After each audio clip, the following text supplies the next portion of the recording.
Hello दोस्तों, कैसे हैं आप सभी। मेरा नाम है दिव्या वर्मा और आप सभी हैं मेरे साथ इंडिया के नंबर 1 स्टडी चैनल पर, जिसका नाम है स्मार्ट स्टडी 101। दोस्तों, आज मैं आपके लिए लेके आई हूँ बीए सेकेंड ईयर की ड्राइंग। ठीक है, इसके बारे में हम लोग आज डिस्कस करेंगे। तो इससे पहले हम लोगों ने अजंता और बाघ टॉपिक कंप्लीट कर लिया था। आज हम लोग बात करने वाले हैं सिगरिया की चित्रकला। ठीक है, ये जो आपका टॉपिक है सिगरिया, ये काफ़ी छोटा है। अजंता और जो बाघ टॉपिक था वो ज़्यादा लंबा था। तो चलिए दोस्तों, वीडियो पसंद आती हो तो वीडियो को लाइक शेयर सब्सक्राइब करना बिल्कुल मत भूलिएगा। और वीडियो को स्टार्ट करते हैं। बौद्ध चित्रकला। दोस्तों, इससे पहले हम लोगों ने अजंता और बाघ टॉपिक कंप्लीट कर लिया है। आज हम लोग बात करेंगे सिगरिया की गुफाओं के बारे में। ठीक है, आज फाइनली आपका ये चैप्टर पूरा हो जाएगा। चलिए देखते हैं फिर आगे। सिगरिया की चित्रकला। तो सिगरिया की चित्रकला पढ़ने से पहले कुछ टॉपिक हैं, उनको एक बार देख लेते हैं। उन्हीं टॉपिक को आगे हम लोग विस्तार में देखेंगे। ठीक है, विस्तार में उन्हीं टॉपिक को आगे हम लोग पढ़ेंगे। तो पहला है नामकरण, गुफाओं की स्थिति, गुफाओं का विकास, चित्र विवरण, गुफाओं की खोज। ठीक है, इन्हीं टॉपिक को आगे हम लोग विस्तार में पढ़ेंगे। चलिए देखते हैं। गुफाओं का विकास। 6ठी शताब्दी के बौद्ध ग्रंथ महावंश में सिगरिया की गुफाओं का एक रहस्यमय संदर्भ उपलब्ध है। 6ठी शती के बौद्ध ग्रंथ, जिसका नाम था महावंश में, ठीक है, सिगरिया की गुफाओं का एक रहस्यमय संदर्भ उपलब्ध है। महाराजा धातुसेन के 2 पुत्रों में से एक ने, जिनका नाम कश्यप था, अपने पिता को दीवार में चिनवाने के पश्चात प्रायश्चित करने हेतु इन गुफाओं में एकांतवास के लिए आया। राजा धातुसेन के 2 पुत्र थे, जिनमें से एक का नाम था कश्यप। ठीक है, इसने क्या किया था, अपने पिता को दीवार में चिनवा दिया था और उसका प्रायश्चित करने के लिए यह सिगरिया की गुफाओं में आया था। एकांत ढूंढने के लिए सिगरिया की गुफाओं में ये आया था। ठीक है, फिर आगे क्या होता है।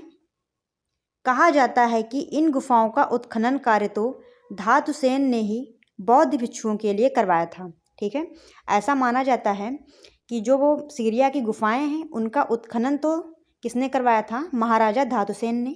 फिर जब कश्यप यहाँ आया तो उसने अपने प्रवास काल के दौरान अनेक चित्रण कार्य करवाए।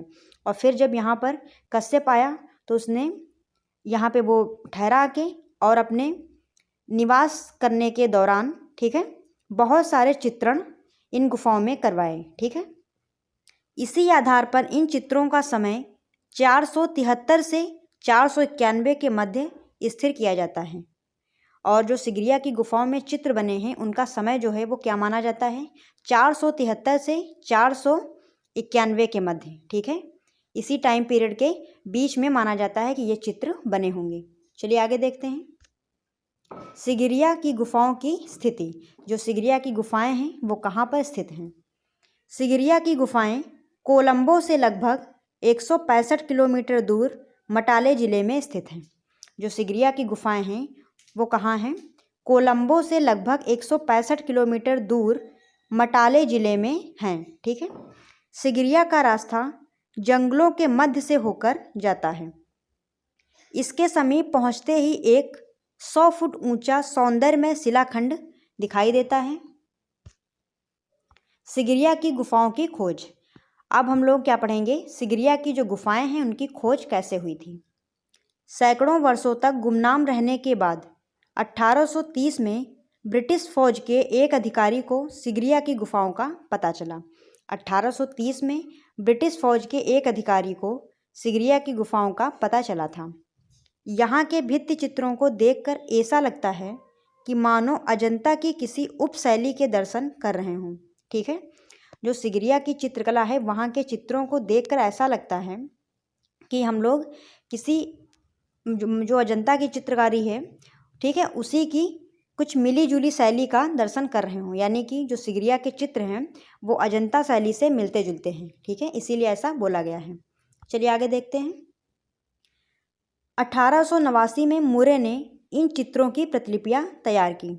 1889 में मुरे ने जो सिगरिया के चित्र हैं उनकी प्रतिलिपियाँ तैयार की थी। ठीक है, चलिए आगे देखते हैं। श्रीलंका के पुरातत्व विभाग ने 1895 से 1805 तक इन चित्रों के संरक्षण हेतु कई कार्य करवाए। ठीक है, ये जो गुफाएं हैं ये कहाँ पर स्थित हैं? श्रीलंका में। ठीक है, इसीलिए श्रीलंका के पुरातत्व विभाग ने 1895 से 1805 तक इन चित्रों के संरक्षण हेतु कई कार्य करवाए। जैसे कौन से कार्य हैं? चित्रों को तार की हल्की जाली से ढक दिया गया। ठीक है, जिससे वो खराब ना हो। ठीक है, खराब होने से बचाने के लिए उनको तार की जाली से ढक दिया गया। ऐसे ही बहुत सारे कार्य करवाए उनको सुरक्षित करने के लिए। ठीक है, चलिए आगे देखते हैं चित्र विवरण। यहाँ 6 अंतःकक्ष बने हुए हैं। इनमें से 2 कक्षों में अभी भी चित्रों की ऊंची परतें शेष हैं। सिगरिया में 21 रूपायनी स्त्रियों के चित्र बने हुए हैं। ठीक है, सिगरिया में 21 रूपायनी स्त्रियों के चित्र बने हुए हैं। पहले कक्ष में 17 आकृतियां हैं तथा दूसरे में 4 हैं। आगे देखते हैं। पहले कक्ष की नारियां दूसरे कक्ष की अपेक्षा अधिक लंबी बनी हुई हैं। जो पहले कक्ष में नारियां बनी हुई हैं उनकी जो हाइट है वो दूसरी कक्ष की नारियों की अपेक्षा अधिक है। ठीक है, ज़्यादा लंबी बनी हुई हैं। इन चित्रों की नायिकाओं का कट प्रदेश से नीचे का भाग बादलों की छटा में ढक गया है। ठीक है, जो वहाँ पे नायिकाएं बनी हुई हैं उनका जो कट प्रदेश से नीचे का भाग है वो बादलों की छटा में ढका हुआ दिखाया गया है। ठीक है, सिगरिया चित्रों की नायिकाओं की नैनों की पुतलियों को अलग अलग रंगों में चित्रित किया गया है। सिगरिया की जो गुफाएं हैं वहाँ पर जो नायिकाएं चित्रित की गई हैं, ठीक है, उनकी जो आँखों की पुतलियाँ हैं उनको अलग अलग रंगों में चित्रित किया गया है। जैसे कौन कौन से रंगों में बनाया गया है? नैनों की ये पुतलियाँ कहीं काले रंग की हैं, कहीं हल्के पीले रंग की हैं और कहीं हल्के हरे रंग की चित्रित की गई हैं। ठीक है दोस्तों, ये आपका छोटा टॉपिक था। आज आपका बौद्ध चित्रकला जो आपका चैप्टर था वो पूरा कंप्लीट होता है। तो दोस्तों आज के लिए बस इतना ही था। अगर आपको मेरी वीडियो पसंद आई हो तो वीडियो को लाइक ज़रूर करें और ज़्यादा से ज़्यादा लोगों के पास इसे शेयर कर दें ताकि सभी स्टूडेंट देख पाएँ। और फिर मिलते हैं दोस्तों ऐसे ही किसी नई वीडियो के साथ। तब तक के लिए धन्यवाद। जय हिंद।